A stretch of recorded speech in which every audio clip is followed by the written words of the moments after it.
In the summer of 1941, Hitler unleashed the largest invasion in human history. 3 million soldiers. Over 3,000 tanks. Thousands of aircraft. A blitz so fast, so brutal, that entire nations fell in weeks. But the same tactic that crushed Poland and France would soon become the beginning of Nazi Germany's downfall. Pause. This is the story of Operation Barbarossa and the lightning war strategy that changed the world. The rise of Blitzkrieg. World War II erupted with a shock that stunned the globe. Germany, humiliated after the First World War, had rebuilt its military machine with terrifying precision. But it wasn't just tanks or aircraft that made Germany deadly. It was a strategy. A tactic so fast it disoriented enemy commanders. So coordinated that defenses collapsed before they understood what was happening. Blitzkrieg. The lightning war. Short, decisive blows. Armored spearheads slicing deep behind enemy lines. Infantry and aircraft working in perfect synchronization. This tactic overwhelmed Poland in 1939. It crushed Denmark and Norway in 1940. It shattered the Low Countries and France within mere weeks. And now, Hitler wanted to use it on the Soviet Union. But to understand Operation Barbarossa, we must first understand how Germany perfected Blitzkrieg in earlier campaigns. Stay with me, because each victory laid the foundation for the largest military operation the world has ever seen. Retention loop. How does a strategy that conquered half of Europe become the seat of Germany's defeat? Let's dig in. Poland 1939, where Blitzkrieg was born. At dawn on September 1, 1939, Germany invaded Poland, launching World War II. The world expected a long, grinding conflict like the First World War. But that's not what happened. What made Blitzkrieg different? Fast-moving armored divisions, panzer units, penetrating deep into enemy territory, motorized infantry following rapidly behind, close air support from the Luftwaffe, encirclement tactics to trap entire armies. Instead of attacking along a wide, slow front, Germany attacked narrow, critical points, punching holes in Polish lines and surrounding huge pockets of troops. Key facts you can use on screen. 1.5 million German troops, approximately 2,000 tanks, over 1,300 aircraft. Poland resisted fiercely. Their cavalry charges, often exaggerated in myths, were not suicidal attacks against tanks but tactical actions to delay German advances. But Germany's mechanized coordination was simply overwhelming. Why Poland matters for Barbarossa. This was the test. Poland was the proving ground for Blitzkrieg. The German high command watched, learned, adapted. Retention loop. But how do you refine a new warfare style? By using it again and again against increasingly powerful enemies. The fall of France, Blitzkrieg perfected. While Poland was shocking, France was unthinkable. France had one of the most respected armies in the world. They had tanks equal or superior to many German designs. They had the massive Maginot Line, a fortress system believed to be impenetrable. Germany's solution? Go around it. Through the Ardennes, a forest the Allies believed tanks could not cross. But Germany's armored spearheads pushed through the narrow roads, descended on the French rear, and split their armies in two. The critical points. Tank divisions moved rapidly and independently, aircraft cut supply lines, Allied command structures collapsed under the speed of the attack. Dunkirk became a desperate evacuation instead of a coordinated redeployment. France fell in 6 weeks. 6 weeks. This was Blitzkrieg at its peak. And this success fueled Hitler's confidence that the Soviet Union could be smashed just as quickly. Retention loop.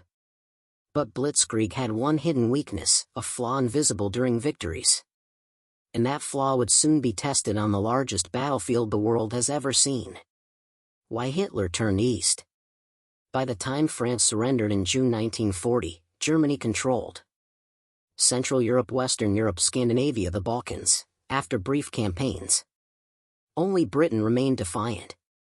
Hitler believed that defeating the Soviet Union would remove Britain's last hope for continental allies, secure vast oil, grain, and industrial resources destroy what he viewed as the ideological enemy of Nazi Germany, communism. But beyond ideology and strategy, there was pressure. Key timing factors. The Wehrmacht feared that the Soviet military would become much stronger within a few years. Stalin was rapidly industrializing Soviet tank production, was increasing. New models like the T-34 were entering design stages. Hitler believed Germany had a small window of strategic opportunity. Operation Barbarossa was born. Retention loop. But how do you plan an invasion stretching over 3,000 kilometers? With armies larger than anything Europe has ever seen? Planning Operation Barbarossa. Operation Barbarossa was officially planned as a quick, decisive, 3-month campaign. The goal: destroy the Soviet Union in one giant blitzkrieg blow. The German plan. Hitler divided the front into 3 powerful army groups. Army Group North. Target: Leningrad. Objective: cut off the Baltic region, secure the northern flank. Army Group Center. Target: Moscow. Objective: smash the Soviet Central Armies, strike deep toward the capital. Army Group South. Target: Ukraine and the Caucasus. Objective: seize agricultural and industrial resources, then push toward the oil fields. Massive forces assembled. Operation Barbarossa deployed. 3 million German soldiers, 600,000 Axis allies, Romanian, Italy, Hungary, Slovakia, Finland, 3,000 plus tanks, 500 plus aircraft, thousands of artillery pieces. This was, and remains, the largest land invasion in human history. Retention loop. With an army so vast and a strategy so fast, how could anything stop it? The Soviet Union on the eve of invasion. Contrary to myth, the Soviet Union was not weak. In fact, it had more tanks, more artillery, and more aircraft than Germany.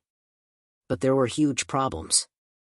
The Red Army was reorganizing after Stalin's purges. Thousands of experienced officers had been executed or imprisoned. Many units were under-trained. Command structures were inconsistent. Defensive lines were incomplete. Mobilization was chaotic. Stalin himself misread German intentions until the final hours.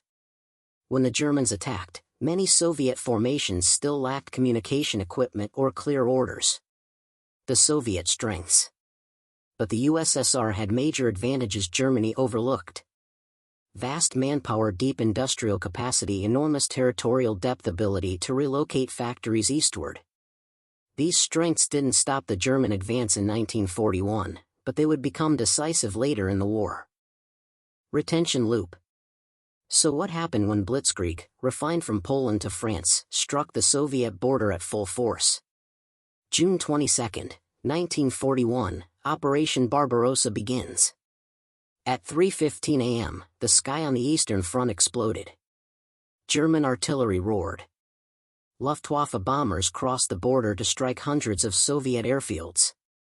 Tanks rolled forward behind waves of infantry. The opening blow. Within the first days, the Luftwaffe destroyed over 1,000 Soviet aircraft, many on the ground. German armor advanced up to 50 kilometers a day. Entire Soviet armies were surrounded in huge encirclement called cauldrons. The Blitz was working. Why Blitzkrieg succeeded early? Surprise, superior communication, combined arms coordination, experienced officers, rapid armored thrusts, Soviet confusion. Army Group Center achieved the greatest success, surrounding massive Soviet forces in battles like Białystok, Minsk and Smolensk. Total captured in early encirclement. Hundreds of thousands. Retention loop. But as the Germans pushed deeper, the Soviet Union revealed a strength no European nation had shown before. Cliffhanger. Operation Barbarossa began exactly as Hitler hoped, lightning fast, overwhelming, unstoppable. The same tactic that conquered Poland and France was now tearing into the Soviet Union with brutal efficiency. But Barbarossa was not just another blitzkrieg. It was a gamble against geography, logistics, time, and the resilience of an entire nation. When lightning meets reality. Operation Barbarossa had begun like all German campaigns before it. Fast. Precise. Devastating. Poland collapsed under its speed. France shattered in weeks. The Balkans crumbled almost instantly.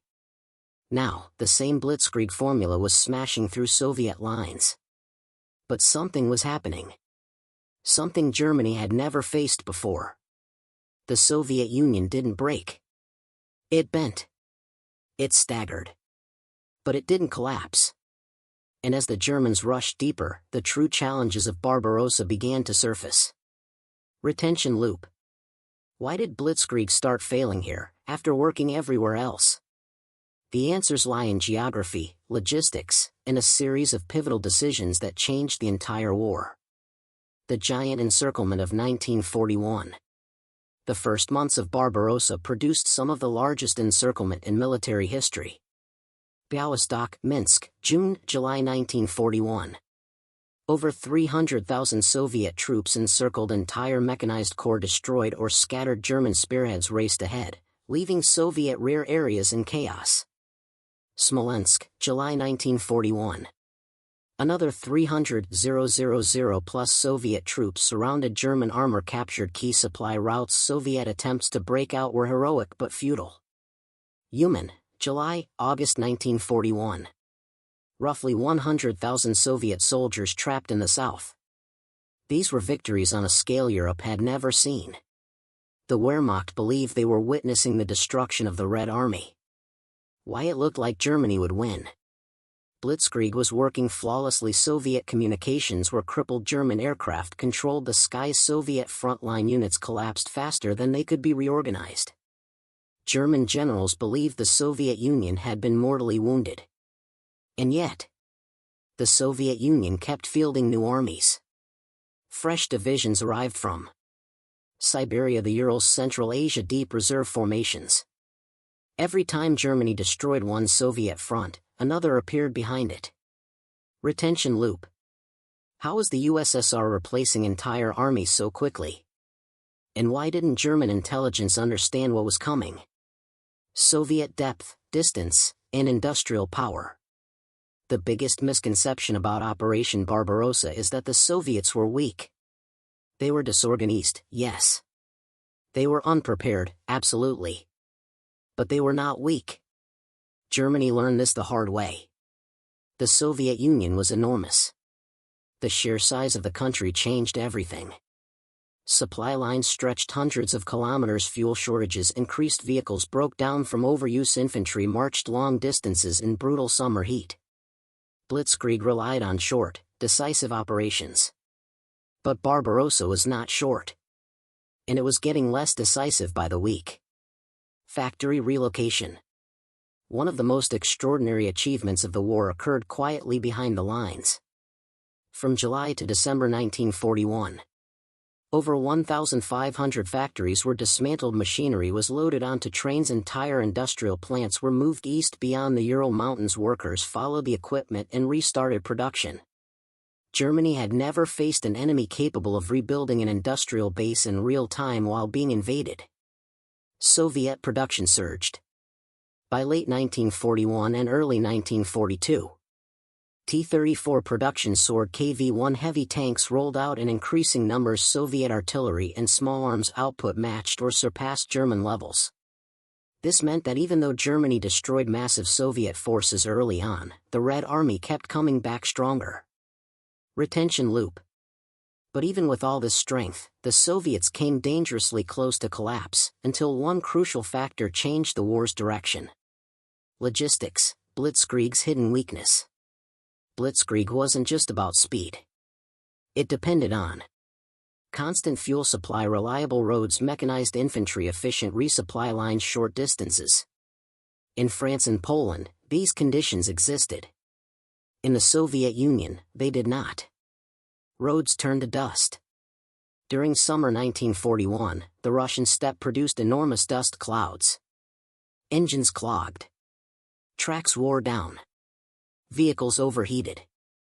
Summer turned to Rasputitsa. Then came Rasputitsa, the infamous mud season. Roads dissolved, tanks bogged down, horses struggled, supply trucks moved at walking speed. German panzer generals wrote that movement sometimes slowed to 1 kilometer per hour.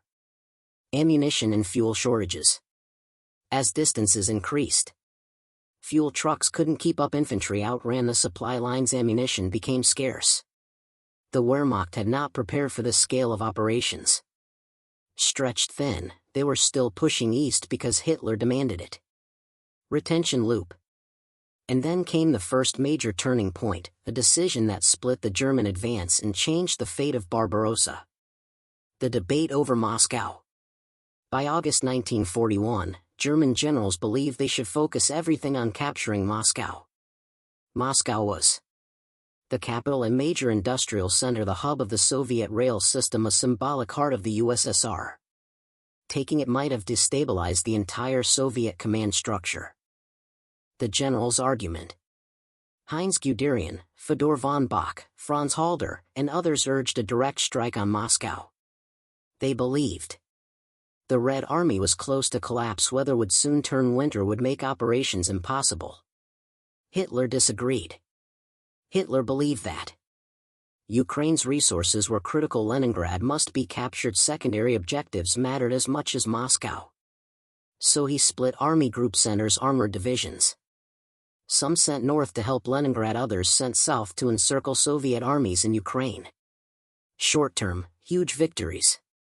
In the south, the Germans encircled over 600,000 Soviet troops in the Battle of Kiev, the largest encirclement in history.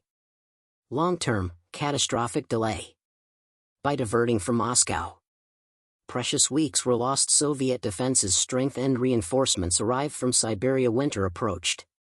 Retention loop. And just as the Germans turned back toward Moscow, the weather turned against them. Operation Typhoon, the drive toward Moscow. On October 2, 1941, Operation Typhoon began. This was the final, desperate push to take Moscow before winter. Initial success. The Germans encircled huge Soviet forces near Vyazma and Bryansk. Over 500,000 Soviet troops captured defensive lines, shattered, the road to Moscow opened. It looked like another Blitzkrieg triumph. But time was running out. Weather changed fast. Rasputitsa returned. The autumn mud came back worse than before. Tanks sank. Trucks stalled. Horse-drawn wagons clogged the roads. Temperatures plummeted. By early November, temperatures fell to -20°C. Lubricants froze, engines wouldn't start, weapons jammed, soldiers lacked winter clothing. Germany had expected a short campaign, not a Russian winter. Soviet defenders dug in. The Red Army established defensive lines near Moscow. Civilians helped dig trenches. Workers formed militia battalions. Factories near the city produced weapons under bombardment. Retention loop. But the final disaster for Germany came from a direction they never expected: Siberia. Siberian reinforcements and the Soviet counteroffensive. While the Germans struggled in the cold, a crucial intelligence breakthrough unfolded. The Richard Sorg factor. Richard Sorg, a Soviet spy in Tokyo, reported Japan had no plans to attack the USSR. Japan would strike south towards Southeast Asia. This was critical. Stalin now knew he could safely move Siberian divisions west. Siberian troops arrive. These were some of the best trained units in the Soviet military. Experienced in winter warfare, properly equipped, skilled in ski combat, familiar with extreme cold. As winter deepened, German troops suffered in thin uniforms.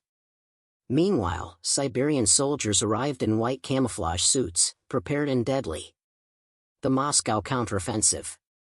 On December 5, 1941, the Soviets launched a massive counterattack. Over 1 million troops, fresh divisions, thousands of artillery pieces, new T-34 and KV tanks. The German advance froze, literally and figuratively. For the first time in the war, Germany's Blitzkrieg had been stopped. They were pushed back from Moscow by 100 to 250 kilometers. Retention loop.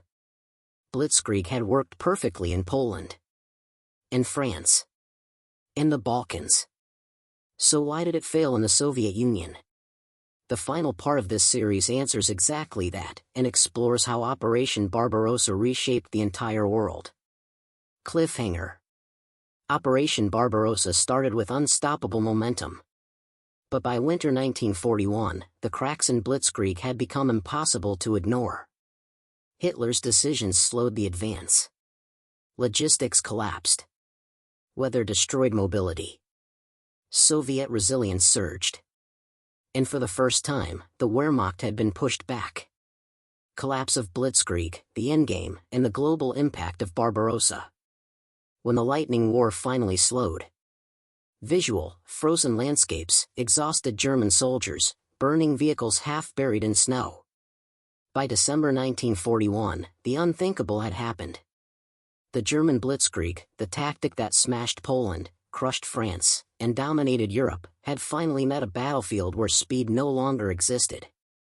The ground was frozen solid. Engines failed.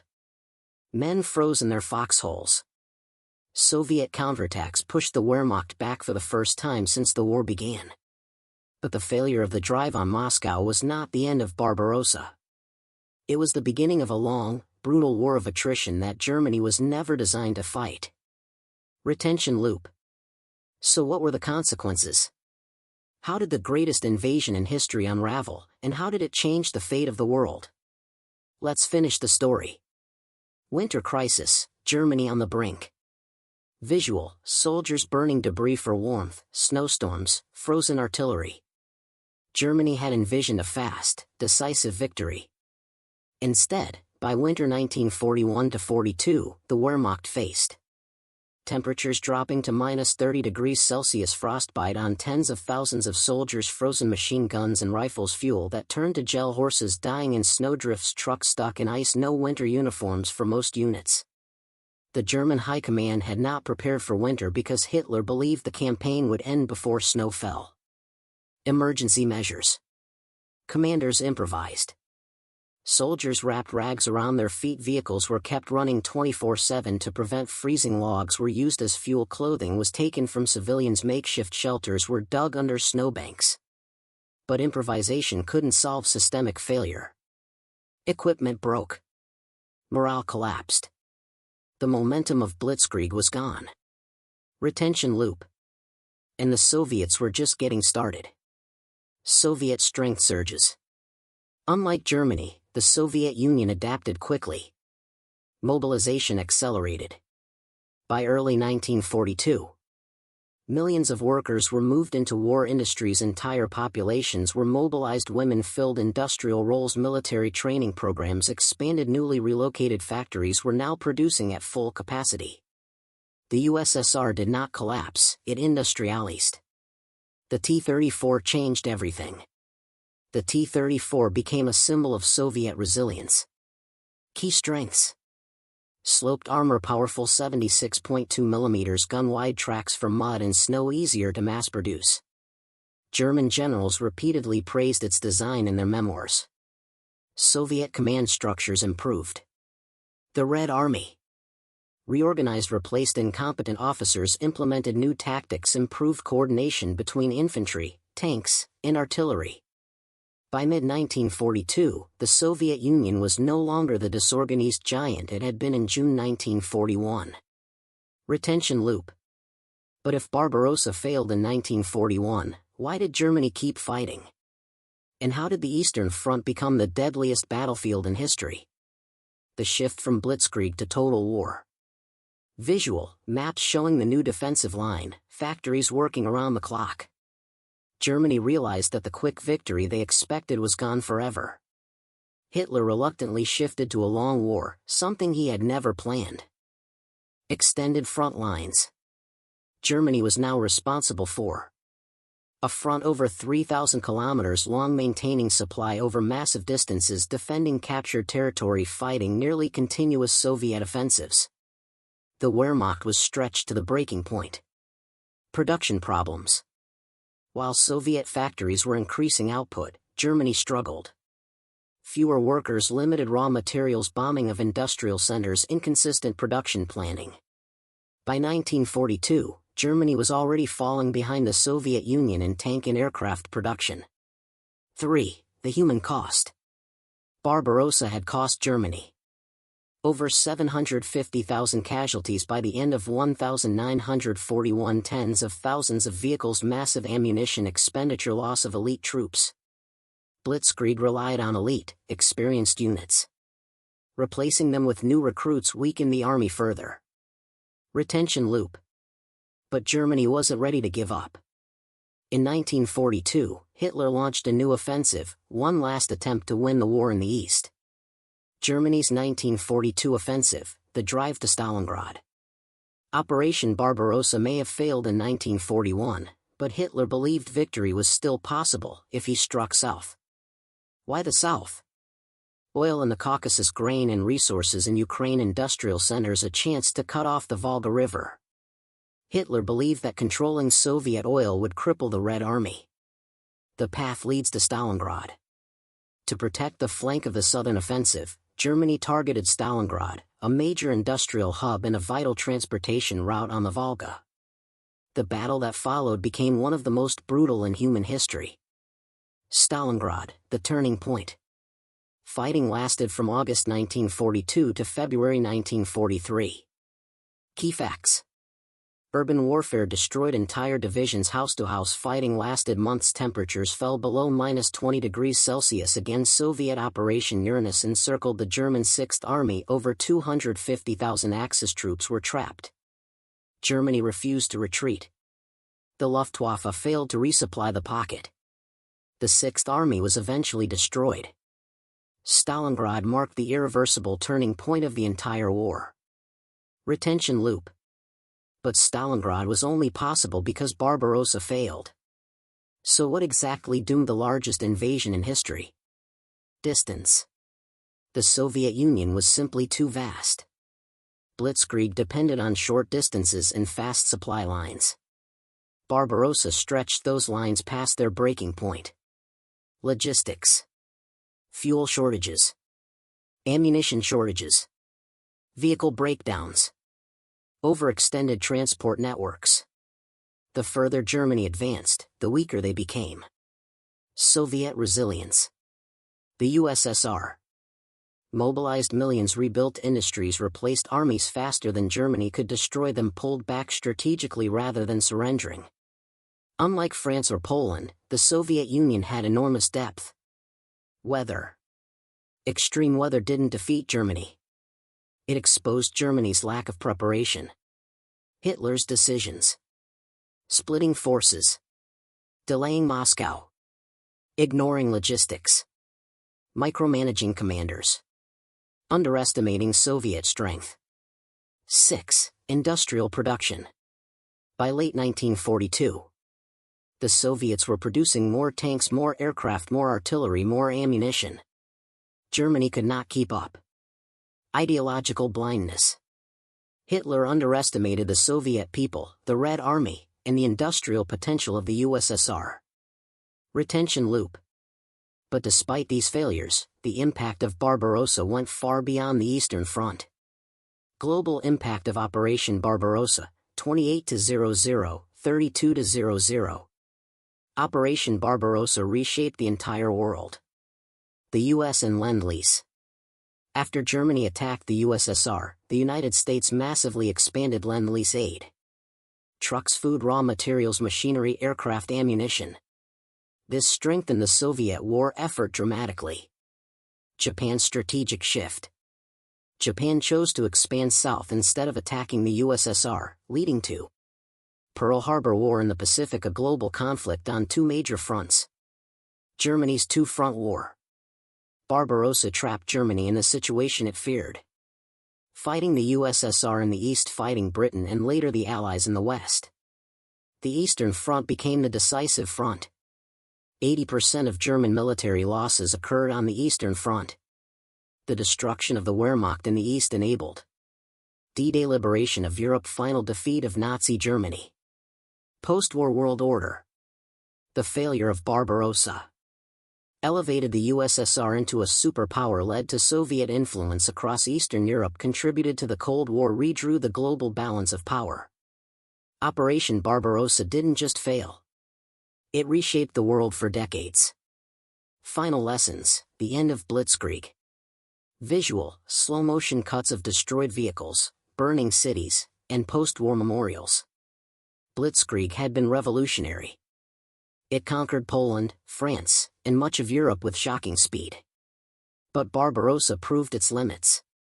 It depended on short campaigns, it collapsed under long-term attrition, it failed when logistics outran mobility, it broke against a resilient, industrial superpower. The very tactic that built Hitler's empire became the tactic that exposed its fatal weaknesses. Barbarossa was more than a military operation. It was a gamble, an ideological crusade, and ultimately a strategic disaster. The operation that decided the war. Visual, fade from battle footage to quiet memorials in Russia, Germany, and Europe. Operation Barbarossa began as the ultimate expression of Blitzkrieg. A lightning strike meant to conquer the Soviet Union in months. Instead, it turned into the largest invasion in history, the deadliest front of World War II, a war of annihilation, a logistical nightmare, a catastrophic miscalculation. And ultimately, the beginning of Nazi Germany's destruction. The failure of Barbarossa set in motion every major event that followed. Stalingrad, Kursk, D-Day, the fall of Berlin, the reshaping of the post-war world. In the end, the lightning war that once conquered nations died in the vast, frozen expanse of the Soviet Union. And that is the true legacy of Operation Barbarossa. If you found this deep dive into Operation Barbarossa valuable, consider subscribing for more historical breakdowns based on verified facts, no myths, no speculation. Your support helps bring forgotten stories of World War II back to life.